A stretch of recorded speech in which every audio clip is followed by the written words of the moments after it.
fans of the hottest entertainment on the planet. I'm Enfuego here, and a Rapido Fuego review for a film that came out last weekend.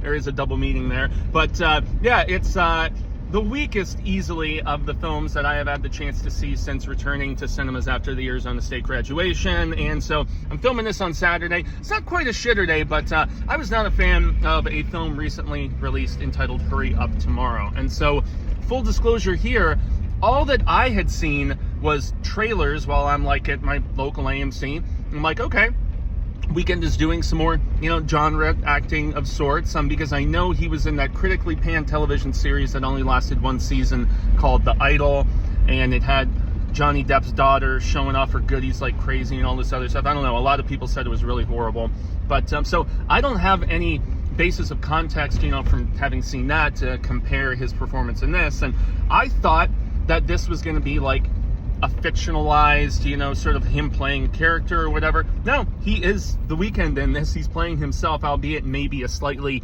exaggerated, more tortured version of himself. And I didn't know that this ties in with his new album released in January and kind of like mirrors the story of it or some of the like themes throughout. I'm not sure, but I don't mind the Weeknd's music. He's got a couple that I would classify as a bangarang, and he's got a hell of a voice.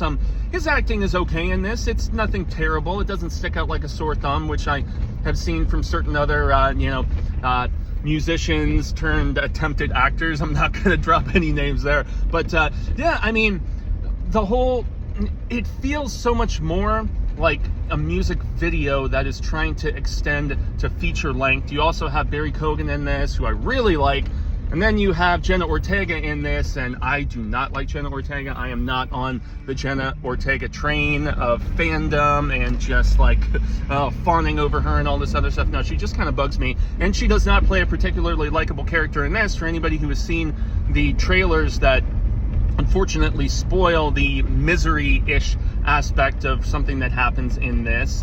But, it's done by the same director as It Comes at Night. A lot of people hated that because of the bait and switch. I thought that was a pretty good movie, and it was well directed, and as is this. And the first portion of it, the first act, did engage me actually with a very frantic and kind of just urgent nervousness to it, as you're seeing the regrets of the Weeknd and just relationships he's messed up and his addictions and all this other stuff. But really, the second and the third act, especially when it tries to turn a little psychedelic, I was not a fan of. The narrative kind of falls apart, and really at the end turns into just a celebration of him with Jenna Ortega's character actually like playing his songs to him and stuff. I don't know, not a recommend. Maybe the fans would like it though.